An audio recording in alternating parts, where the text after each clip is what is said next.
prazer estar aqui com vocês hoje, falando um pouco do mercado halal, do potencial desse mercado, da importância do mercado halal. Queria, antes de mais nada, agradecer o Centro pela oportunidade de estar aqui com vocês, falando sobre um tema extremamente importante. E parabenizar pela iniciativa de realizar esse evento, né, hoje na era de preconceitos, na era de islamofobia. O que nós mais precisamos é divulgar, realmente levar a informação correta para quem está à busca da sabedoria, para quem está à busca da informação. Então, parabenizo mais uma vez ao Centro pela essa iniciativa. Espero que isso aconteça várias vezes e me coloco à disposição sempre que for necessário. Então, falando sobre o mercado halal e o potencial, antes de falar sobre o mercado, precisamos entender antes o que é halal, o significado da palavra halal. A palavra halal é do idioma árabe, que significa lícito, aceito, permitido. Nós, muçulmanos, entendemos que tudo aquilo que Deus criou é aceito, é lícito, é permitido, exceto o que foi mencionado no Corão Sagrado ou nos ensinamentos do profeta Muhammad, que a paz de Deus esteja com ele. Então, quando falamos halal, muita gente imagina que halal é voltado para a carne, para a alimentação, a degola halal. O que não é correto. Halal é uma conduta de vida. A vida do muçulmano, o estilo da vida do muçulmano deve ser halal. A maneira de como eu trato o próximo, a maneira de como eu faço negócios, né? Como eu dou para meus filhos, as minhas finanças devem ser halal. Né? Os meus negócios, a minha economia e a maneira de como eu me visto deve ser uma maneira halal. E a minha alimentação também, como uma alimentação faz parte da vida do ser humano, essa alimentação deve ser halal. Então, quando falamos do mercado halal, muita gente imagina que é voltada para carne ou para alimentos, o que não é correto. O mercado halal, ele gira em torno de vários assuntos, né, vários segmentos. Temos alimentos, bebidas, cosméticos, farmacêuticos, químicos, sanitizantes, lubrificantes, graxa, finanças halal, modas halal, turismo halal, roteirismo halal. Então, é um mercado grande, um mercado com potencial gigantesco e não está sendo totalmente ou corretamente explorado pelo Brasil. O Brasil é um dos principais, ou o maior exportador de alimentos e bebidas halal do mundo e focou nisso, né? Nós temos outros vários segmentos, várias partes que podem ser exploradas para atender o mercado halal, que é o mercado que mais cresce, né? 1,9 milhão de pessoas. Esse é o número da população muçulmana hoje no mundo. E a estimativa é que esse número aumente nos próximos anos. A tendência é chegar até 2,2 bilhão de muçulmanos em 2030. Em 2050, estimativas dizem que cada 5 pessoas na Terra, 3 será muçulmano. Ou seja, cada 3 pessoas na Terra, uma será muçulmana. Isso em 2050. Cresce, o mercado halal cresce de 15% a 20% por ano. Esse é o potencial desse mercado. Então, quando falamos do mercado halal, volto a falar, não falo apenas de alimentos e bebidas. Eu falo do mercado halal em geral. Hoje, o mercado halal já movimenta 3,4 trilhões de dólares em 2024, né? Daqui praticamente um ano e alguns meses. A estimativa que chega até 5,8 trilhões de dólares. Né? Segundo a Câmara de Comércio Árabe Brasileira, as relações econômicas entre o Brasil e o mundo árabe crescem de 7% ao ano. Então, quando falamos do mercado Brasil-árabe, não estamos falando do mercado islâmico, mercado halal. O mercado árabe é um pedaço do mercado halal, né? Não podemos generalizar. Né? A importância do mercado halal hoje, a religião que rapidamente mais cresce no mundo é a religião islâmica.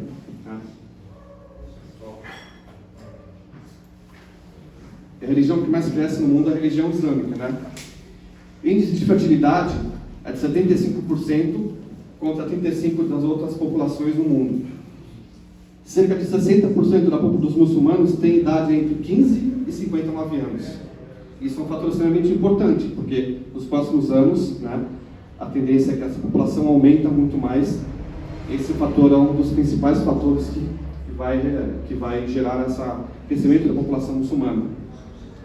Hoje já movimenta cerca de 3,4 trilhões, como foi mencionado agora há pouco, e em breve chegará a 5,8 trilhões de dólares, e cresce com um potencial muito forte, num ritmo muito rápido, comparando com outros mercados ou outras certificações, podemos dizer assim, comparada com a certificação halal e o mercado halal. Quando falamos de 1,9 bilhão de muçulmanos, não está focado ou centralizado num mercado específico. A população muçulmana está dividida em todos os continentes. Lógico, a população muçulmana está centralizada maior hoje na Ásia Oriental. Nós temos Malásia, Indonésia, Singapura, onde concentra a maior população muçulmana. O maior país hoje que tem a população muçulmana é a Indonésia, né? Muita gente imagina que a Arábia Saudita, Egito, os Emirados, não é verdade. A maior população muçulmana se encontra na Indonésia. Bom. Porém, nós temos o continente africano, que é onde a população muçulmana mais cresce, né?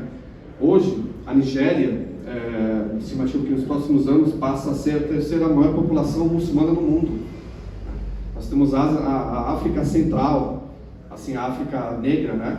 Nós chamamos sem preconceito, né? Porque realmente é a África Negra, Sul da África, não a África do Norte, que é os países árabes, eu digo a África Central mesmo. O crescimento da população muçulmana é muito grande, porque quando o islamismo chegou, o islamismo deu direitos aos negros que outras religiões, outras crenças não davam. Isso fez com que essa população entrasse ao islamismo e fez com que o mercado, que a população muçulmana cresce muito rápido no mercado africano, no continente africano. Então hoje, o continente africano tem um grande número de muçulmanos, onde a população mais cresce, né? Já temos no continente europeu países como a França, Reino Unido, Alemanha, Bélgica, Holanda, Espanha. Eles enxergam um aumento, um crescimento da população muçulmana de uma maneira muito rápida, ou devido a alguns imigrantes, ou devido a algumas pessoas que se converteram ao islamismo, foram influenciadas por muçulmanos que lá moram. E também alguns países da Europa já são países 100% muçulmanos, como a Bósnia, a Alemanha, entre outros países. Então, essa mentalidade que o islamismo é na Arábia Saudita, nos Emirados Árabes, alguns países árabes, não é verdade. Tá bom? O islamismo surgiu na Arábia Saudita, foi o berço do islamismo, porém de lá ele foi espalhado para outros povos, outros continentes também. Aqui um gráfico que mostra o crescimento da população muçulmana, uma comparação entre 1990 e 2050. Em 1990, praticamente 20% da população era muçulmana.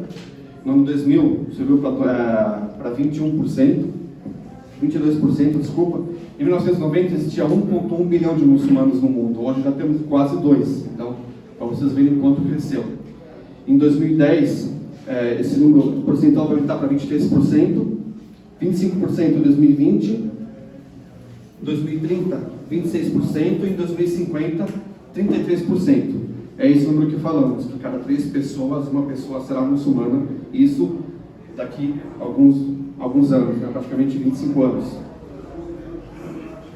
Mais uma vez, falando um pouco da distribuição muçulmana nos continentes, nós temos os 4 continentes aqui.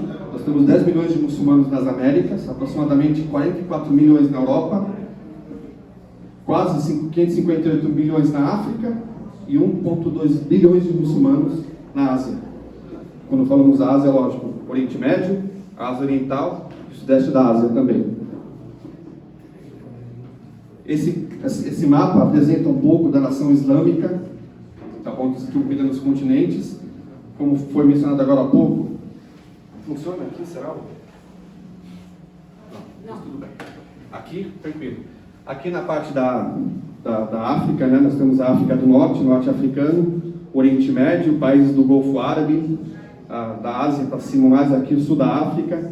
Então são países com a população muçulmana predominante, né? Nós temos na cor roxa com a predominação da população cristã, porém esses países da África, como mencionei agora há pouco, enxergam um crescimento muito forte da população muçulmana, tá bom? Tem países, por exemplo, no Japão, ou até mesmo a China, mas falando mais do Japão, é um país que não tem uma população muçulmana tão grande, comparando com outros países, porém o Japão é um dos principais compradores de alimentos halal no mundo. Por quê?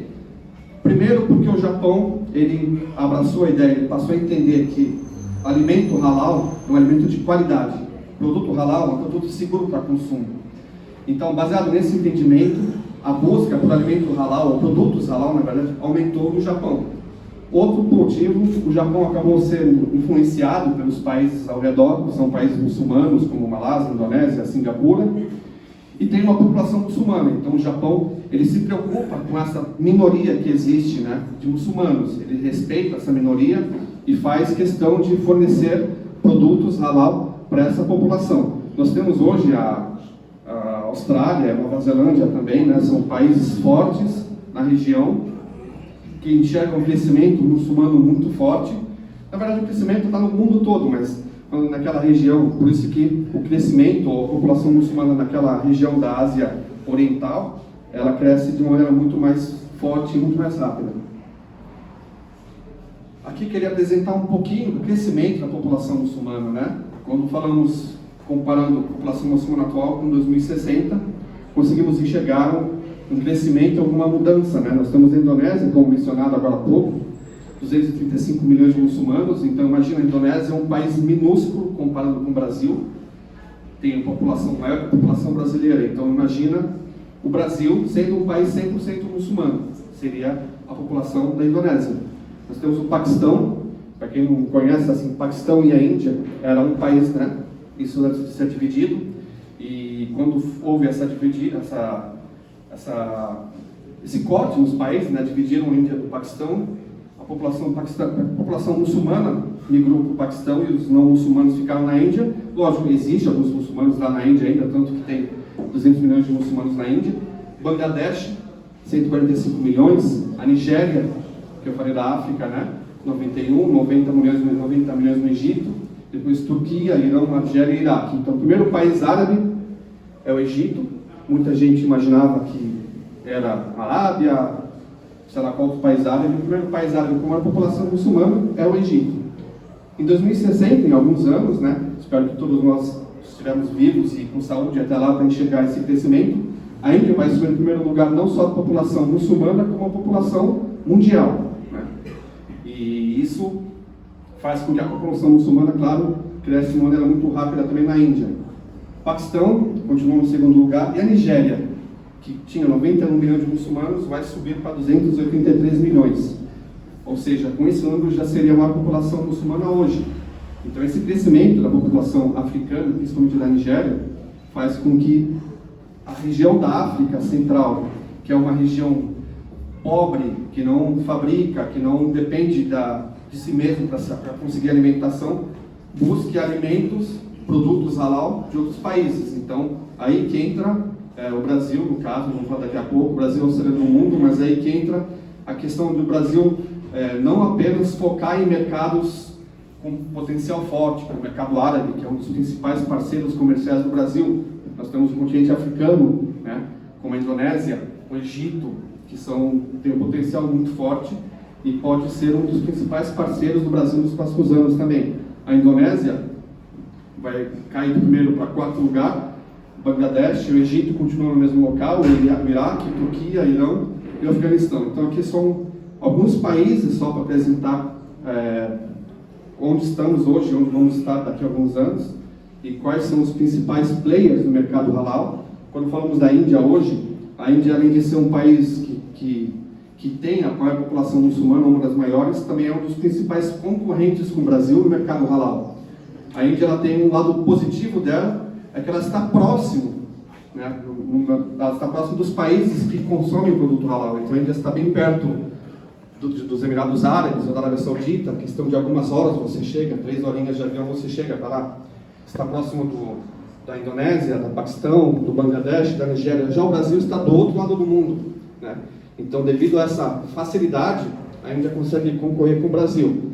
Porém, o Brasil é excelente naquilo que faz, né? O Brasil é um dos principais, um dos maiores exportadores de alimentos e bebidas halal do mundo. Não é à toa, isso tem um motivo, né? O Brasil tem solo fértil, o Brasil tem uma mão de obra qualificada, o Brasil tem vários fatores que favorecem para que ele seja o principal exportador de alimentos e bebidas e produtos, mas nosso foco aqui é alimentos e bebidas halal no mundo. Como eu falei agora há pouco, o Brasil é o celeiro do mundo, o Brasil exporta vários produtos. Nós temos soja, assim, aqui uma lista dos principais 10 produtos exportados em 2020. Soja, petróleo, minério de ferro, celulose, milho, carne bovina, carne de frango, demais produtos manufaturados, falando de soja e café. Então, quando falamos que o Brasil é o principal exportador de carne, nós temos carne bovina, carne de frango e alguns produtos industrializados. Mas olha a soja. Muita gente vai falar, a soja, ele é um produto halal. É halal a soja, desde que não tenha nenhum tipo de modificação genética na fabricação. Sabemos que hoje o produto pode ser geneticamente modificado. Você pode fazer aquela modificação. Exatamente. Precisamos saber qual a origem dessa modificação. Hoje não, a soja que existe no mundo, no Brasil, pelo menos no mundo todo, 70% é uma soja geneticamente modificada, transgênica. Né? Não tem mais a soja 100%, exatamente. E aí cabe saber qual que foi a origem dessa modificação, porque se for uma modificação de uma fonte ilícita, não aceita, automaticamente essa soja passa a ser ilícita para consumo. E muita gente não sabia disso. Né? Nós temos o açúcar, para quem não sabe. Hoje no Brasil não existe mais esse tipo de filtro, mas as refinarias de açúcar, por exemplo, elas utilizam filtro à base de osso, né? Osso de animais. O carvão, que é utilizado no filtro de refinarias de açúcar, carvão que é utilizado para filtro de refinarias de suco de laranja ou água, esse carvão pode ser de origem animal. Eles pegam os ossos bovinos, osso bovino e de suíno, desculpa, queimam, vira carvão. Esse carvão é uma matéria-prima utilizada na fabricação desses filtros. Então você vai filtrar água, vai filtrar açúcar, suco, qualquer outro componente, um produto ilícito. Então, no Brasil não existe mais esse tipo de filtro, esses equipamentos, já tem uma tecnologia um pouco mais avançada, só que o halal não foi feito para o Brasil, o halal foi feito para o mundo. Então existem países hoje que ainda utilizam essa tecnologia antiga, de utilizar produto de origem animal em indústrias, entende? Então, por isso que todos esses, eu não falo de petróleo, minério não, mas alimentos, milho, carne, então o café também, o açúcar, então qualquer produto que você pode ser consumido, seja lá pela boca mesmo ingerido, ou através da pele, creme, seja lá o que for, precisamos garantir a integridade halal desse produto, né? Antes de ser comercializado para o mercado halal. Aí eu falo para vocês uma coisa, por que dessa questão do halal, né? Porque só hoje que isso surgiu, nos últimos 20 ou 30 anos atrás, não tinha esse conhecimento. O que eu costumo dizer é o seguinte: Deus criou o ser humano e enviou para o ser humano um manual de uso. Igual quando uma pessoa compra um telefone novo, junto com o telefone vem um manual de uso, como você deve utilizar esse telefone para ter uma vida longa, para trabalhar corretamente. E Deus fala para o ser humano: você quer ter uma vida longa, saudável? Segue esse manual, que fala para você apenas se alimentar de produtos halal. Então, se Deus que nos criou está ordenando, tem um motivo atrás disso, né? Esse motivo é para você ter uma vida longa, saudável. Quando a gente fala do suíno, por que o Islã é bem rígido quando falamos de produto de origem suíno?